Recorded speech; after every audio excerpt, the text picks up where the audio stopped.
Hai, Assalamualaikum warahmatullahi wabarakatuh. Ketemu lagi dengan saya Widya Kusuma Wardani. Hari ini saya mau menjelaskan materi PPKN kelas 2 SMA atau kelas 11 ya. Nah, materi ini bisa kalian dapatkan di bab 1. Ya, kita bahas. Jadi bab 1 materi kelas 2 SMA ini berisi mengenai pelanggaran HAM dalam perspektif Pancasila. Nah, ini dia judul besar yang akan kita bahas. Jadi dari judul besar ini akan saya bagi menjadi beberapa video ya. Nah, hari ini dari judul besar ini kita akan membahas subbab mengenai konsep hak dan kewajiban asasi manusia. Kita sering ya berbicara mengenai HAM.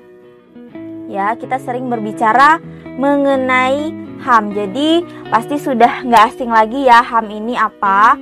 Nah, jadi kalau hak dan kewajiban ini merupakan suatu hal yang saling berkaitan. Ya, jadi kalian harus tahu antara hak dan kewajiban ini merupakan suatu hal yang saling berkaitan. Nah, sekarang kita bahas dulu apa perbedaan antara hak dan kewajiban ini ya. Nah, sekarang kita buat perbedaannya itu apa supaya kita tidak tertukar lagi. Nah, kalau hak ya, ini sesuatu hal yang harus kita terima. Nah, sementara kewajiban ini sesuatu yang harus kita keluarkan.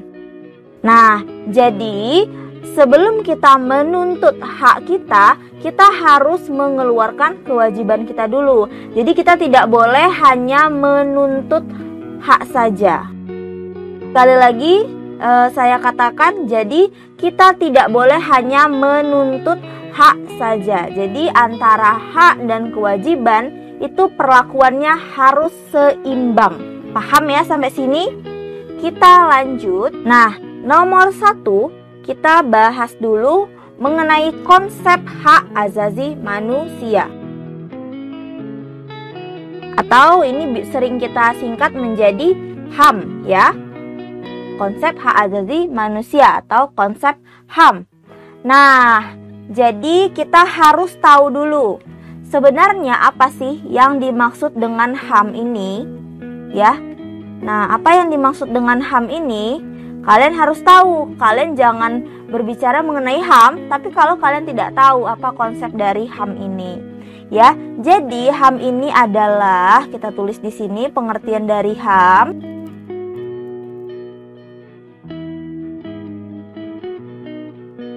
Nah, ini adalah pengertian dari HAM. HAM merupakan hak dasar yang dimiliki oleh setiap manusia dan tidak dapat diganggu gugat, seperti itu. Nah, jadi pertanyaannya, nah kira-kira jawabannya apa? Kapan HAM itu dimiliki oleh manusia? Jawabannya adalah sejak di dalam kandungan. Nah, jadi untuk bayi yang ada di dalam kandungan seorang ibu itu mereka sudah memiliki HAM. Nah, pertama HAM yang mereka miliki adalah HAM untuk hidup. Jadi mereka itu berhak untuk dilahirkan. Nah, makanya kalau tindakan aborsi itu tindakan yang sangat dilarang. Kenapa? Karena dia sudah melanggar HAM dari seorang manusia, ya kan? Nah, dia sudah membunuh seorang bayi yang seharusnya itu dia dapat hidup dengan normal. Kalau kita berbicara mengenai HAM, mengenai konsep HAM, ini HAM ini diatur di undang-undang kita, yaitu Undang-Undang Nomor 39 Tahun 1999. Nah, jadi undang-undang ini dia berbicara mengenai HAM. Jadi sering kita kenal bahwa undang-undang ini adalah undang-undang mengenai HAM. Nah, jadi kalau ditanya, ada nggak sih Indonesia mengatur mengenai HAM? Oh, jelas ada, ya. ada di Undang-Undang nomor berapa? Ada di Undang-Undang nomor 39 tahun 1999. Nah, undang-undang ini mengatur mengenai HAM atau hak asasi manusia. Nah, di dalam undang-undang ini ada beberapa cakupan HAM yang diatur. Nah, HAM-HAM yang diatur di dalam undang-undang ini adalah kita bahas di sini. Yang pertama, yang pertama itu di dalam undang-undang ini mengatur hak untuk hidup. Jadi seseorang itu berhak untuk hidup. Jadi tidak ada yang boleh mengganggu keberlangsungan hidup dari seorang manusia ya. Selanjutnya nomor 2. Nah, yang nomor 2 adalah hak untuk berkeluarga. Yang nomor 3, hak nomor 3 adalah hak untuk mengembangkan diri. Nah, maksudnya mengembangkan diri itu bagaimana? Mengembangkan diri itu untuk mengeksplor diri kita gitu. Jadi tidak ada yang boleh mengatur seorang manusia untuk mengeksplor ataupun mengembangkan kemampuan bakat dari dirinya. Selanjutnya yang keempat. Nah, yang keempat adalah hak untuk memperoleh keadilan ya. Jadi mengenai keadilan itu juga berbicara mengenai HAM. Jadi antara manusia satu dengan manusia yang lain itu harus mendapatkan proses keadilan yang sebanding ya. Jadi tidak ada yang boleh dibeda-bedakan karena itu adalah hak dasar seorang manusia untuk mendapatkan suatu keadilan. Kita lanjut nomor 5. Nah, nomor 5 adalah hak kemerdekaan ya. Jadi kita berhak untuk merdeka, untuk mengatur bagaimana kehidupan kita, bagaimana negara kita tanpa adanya belenggu dari seseorang ataupun suatu kelompok yang mengekang kita. Itu sangat tidak boleh. Jadi hak untuk merdeka itu juga diatur di dalam undang-undang ini. Kita lanjut nomor 6. Nah, nomor 6 adalah hak untuk berkomunikasi. Nah, saya rasa hak untuk berkomunikasi ini udah jelas ya. Nah, kita lanjut lagi nomor 7. Saya tulis di sini ya. Sudah nggak muat lagi. Nomor 7. Nomor 7 adalah hak untuk mendapatkan keamanan. Ini juga udah jelas. Kita lanjut nomor 8. Nomor 8 adalah hak kesejahteraan. Dan yang terakhir nomor 9. Nah, yang terakhir nomor 9 adalah hak perlindungan. Ya, nah jadi ini dia ada 9 hal utama yang diatur di dalam Undang-Undang nomor 39 tahun 99 tentang HAM ini. Itu ada hak untuk hidup, hak untuk berkeluarga, hak untuk mengembangkan diri, hak untuk memperoleh keadilan, hak kemerdekaan, hak berkomunikasi, hak keamanan, hak kesejahteraan, dan yang terakhir adalah hak perlindungan. Ya. Nah, kita lanjut. Oke, tadi kita sudah berbicara mengenai konsep hak asasi manusia ya. Sekarang kita pindah ke konsep kewajiban asasi manusia. Nah, kita lanjut ya. Yang kedua, kita masuk membahas mengenai konsep kewajiban asasi manusia atau yang disingkat menjadi KAM. Nah, tadi udah saya singgung ya, selain ada HAM, itu juga ada KAM atau kewajiban asasi manusia. Nah, kewajiban asasi manusia ini sebenarnya apa sih? Ya, apa yang dimaksud dengan KAM ini? Nah, kita bahas di sini. Jadi, kewajiban asasi manusia ini adalah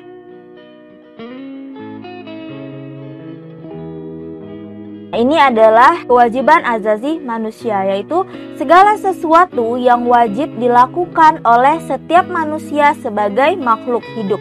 Nah, di dalam sini ada kata kuncinya, yaitu wajib dilakukan oleh setiap manusia ya.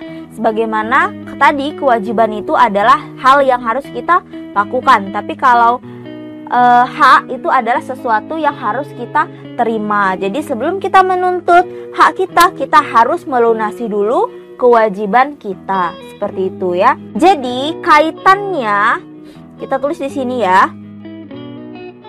Nah, tadi seperti yang saya katakan bahwa HAM dengan KAM ini suatu hal yang sangat berkaitan ya. Jadi juga kita harus bahas apa sih kaitannya kewajiban azazi manusia terhadap hak azazi manusia ini.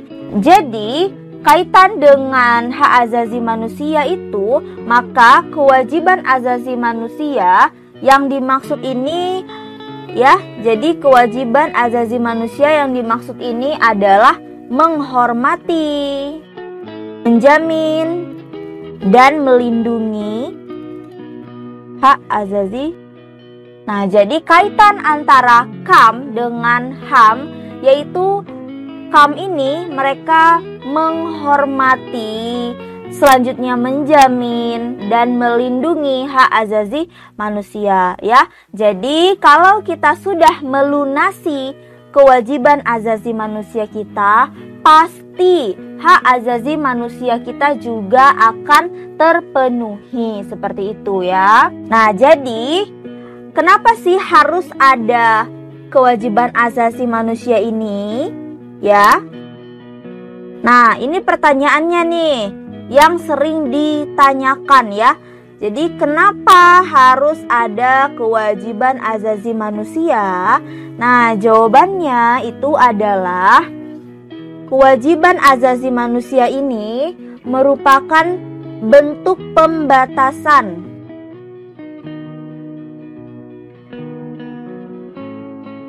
ya. Nah, jadi saya ulangi lagi pertanyaannya. Pertanyaannya adalah kenapa harus ada KAM atau kewajiban azazi manusia? Ya, jadi KAM ini harus ada untuk ataupun sebagai pembatasan atas HAM supaya tidak memunculkan egoisme manusia. Istilahnya seperti ini.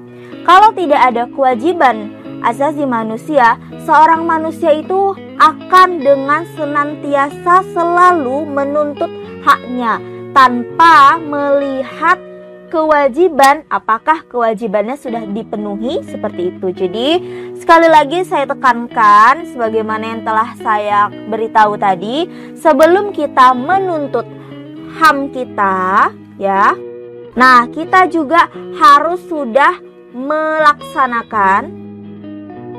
Jadi sebelum kita menuntut HAM, kita juga harus melaksanakan kewajiban azazi manusia. Sebagaimana saya ingatkan lagi, antara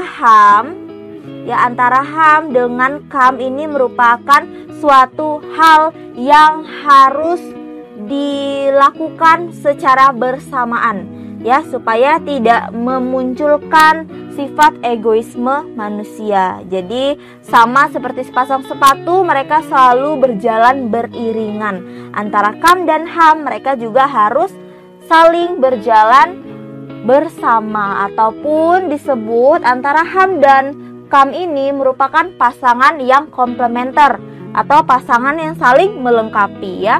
Saya tulis di sini antara HAM dan KAM ini merupakan pasangan komplementer.